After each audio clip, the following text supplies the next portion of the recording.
So one of the important things I think about the discussion around sexting, around sexualized images and all that talk is that we have to be really cautious about how complex of an issue it is. And I don't necessarily want to call it a problem, because in our society, lots and lots of people go online and share nude images with each other, right?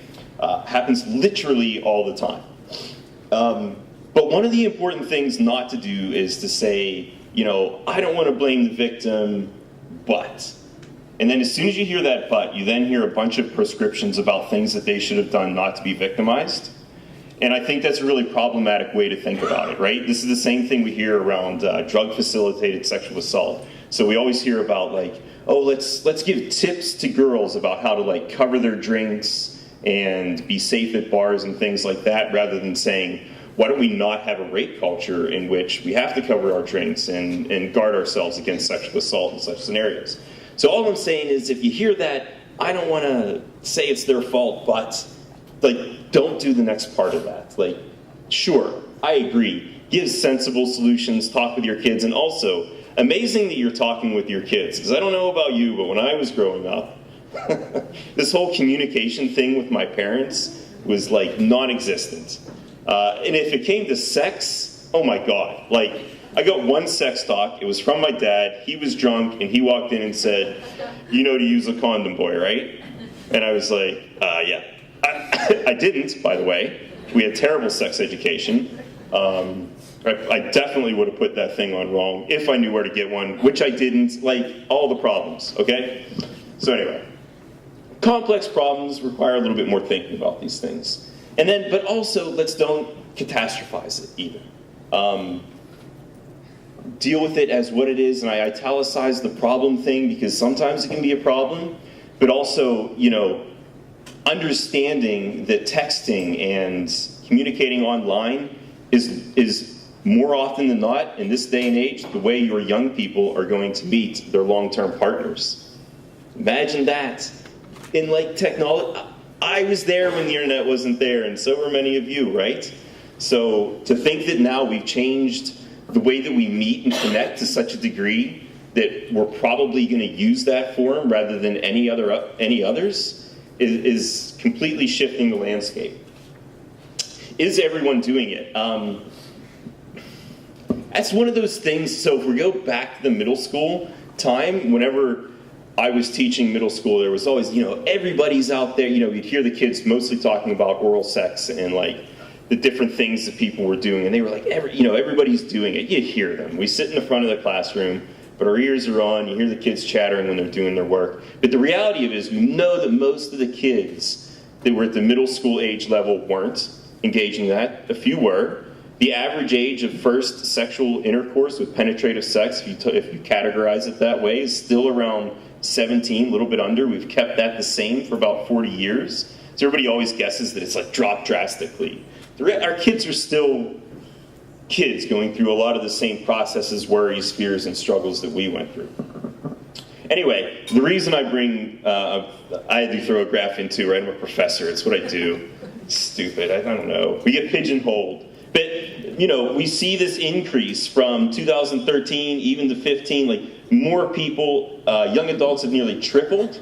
And so, and I see it, so in my class, I use technology for everything. I think, you know, it's the new normal, as I was saying before. So I have them text in their responses about what they do. And it used to be that everybody was like, ooh, online dating, only like 25% of people would go on it. But now if I say, do you go on an app to meet people, that number's skyrocketed. So it's completely changed the form, and there's different attitudes toward it.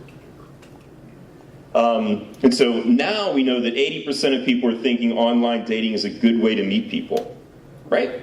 And that seems reasonable. You can sort of evaluate their likes, their interests, and all this other stuff. But what's important about this is that we're also talking to our young people and teaching them, you know, the ways. And it isn't just, and this is one of the things I also wanted to avoid, it isn't just the formal conversation that you decide to have at some point in time about how to behave. It's just the everyday way that you live your lives in the examples, in the things that you say. And I'll get a little bit more into that as we go along. all of this, requires new communication.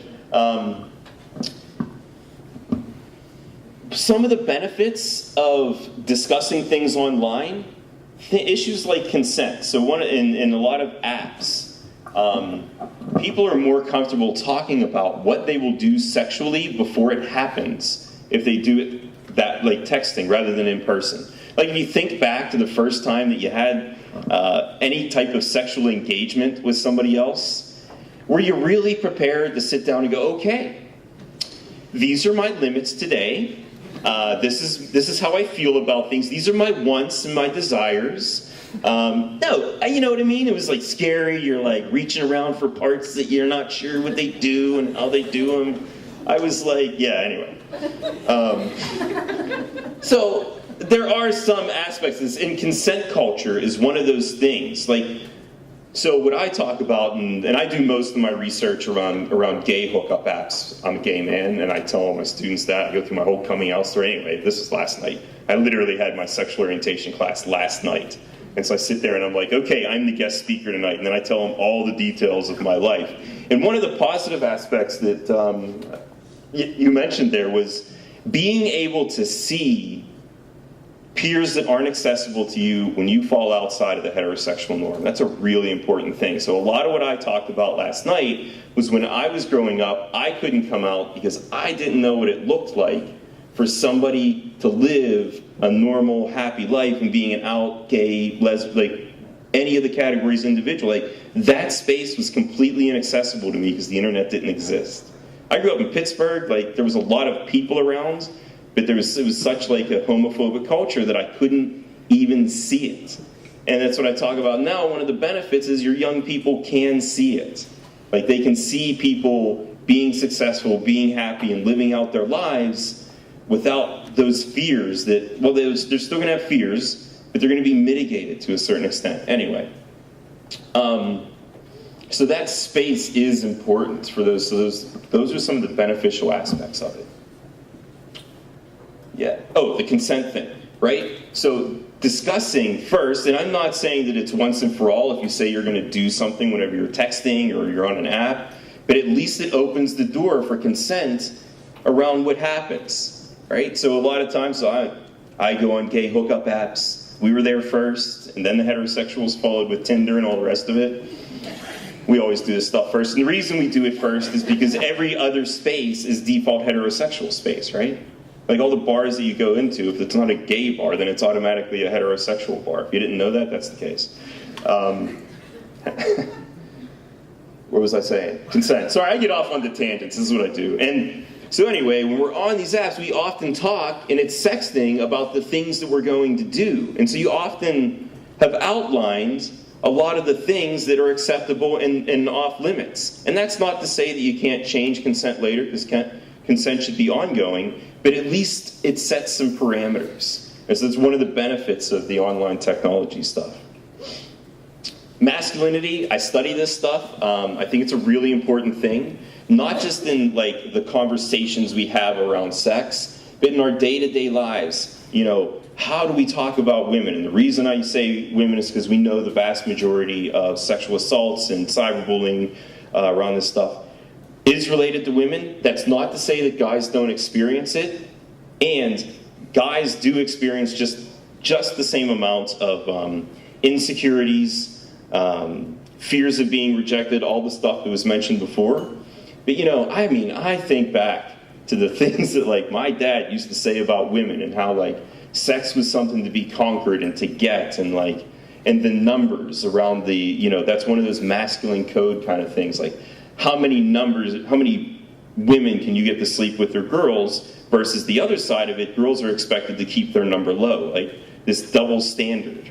Very, you know, I remember talking to one of my friends about this, and he was like, you know, I've been sleeping with this chick for so long, and this was years ago, and this is in Pittsburgh, anyway.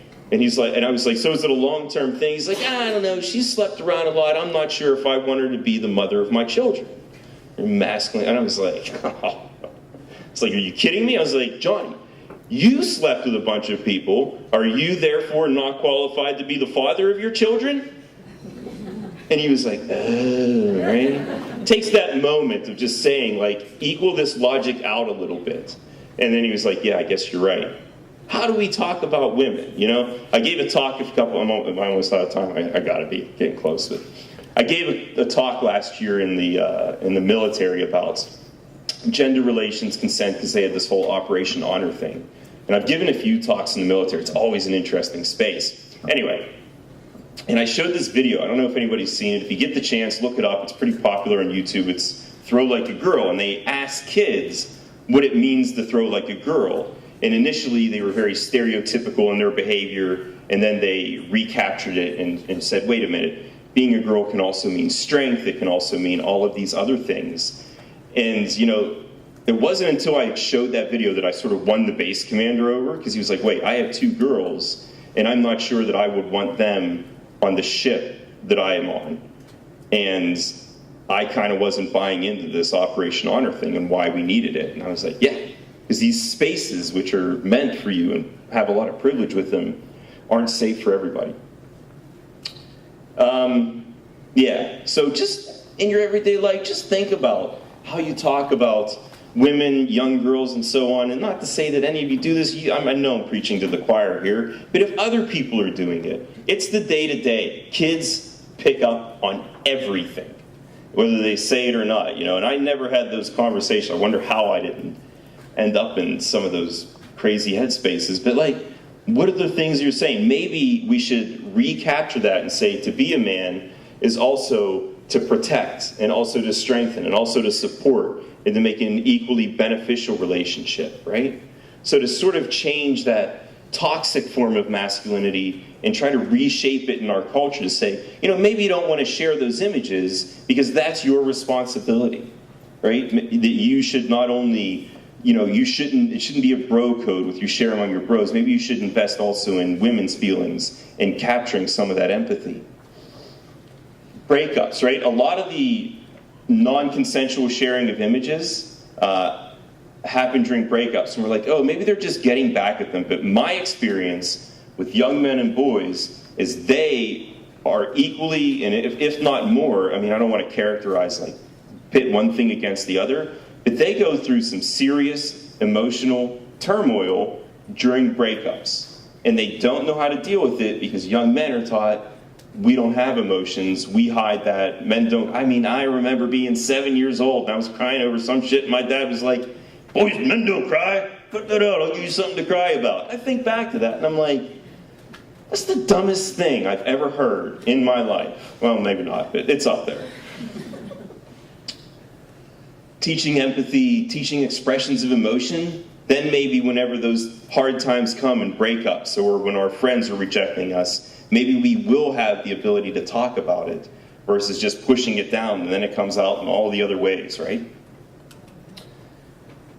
Last thing, and I just got to say this part because I know a lot of this is about, you know, protection and privacy and all of the rest of it. And this is my thing as somewhat of a sociologist. How do we treat the nude body? You know, we all have a body. And it's a really interesting thing that in our modern age of you know, more, I don't know if we're more or less sexually liberated, whatever it might be, there's a lot of more expectations that our bodies be in certain shapes, and, you know, young people really go through this. They scrutinize themselves, like young girls go on diets way too early. Young guys are now taking supplements to try to get jacked and be huge and all the rest of it. And yet, at the same time, there's this real serious concern about hiding the body. And I wonder, what is not so much that we should be sharing images and things like that, but the way we treat our bodies. You know, I went to Europe last year and like, it was a regular old mixed beach, and then people were just like getting changed right there. And nobody was like running over their kids and hiding their eyes. It was just normal behavior. And maybe if we take some of the pressure off always being hidden, and I'm not saying everybody should run around naked, it's way too cold in Nova Scotia for that. Anyway. There's always the nude bike ride in Halifax every year. Nobody looks good riding a bike naked, but you're not meant to look good. It's meant to like, just open that space a little bit and think about like, what are we protecting so much? And maybe If we weren't so vigilant around that particular piece, maybe it wouldn't then become eroticized, and maybe we wouldn't be as concerned about those kind of things, and maybe the effects would be diminished a little bit on the people who experience negative things.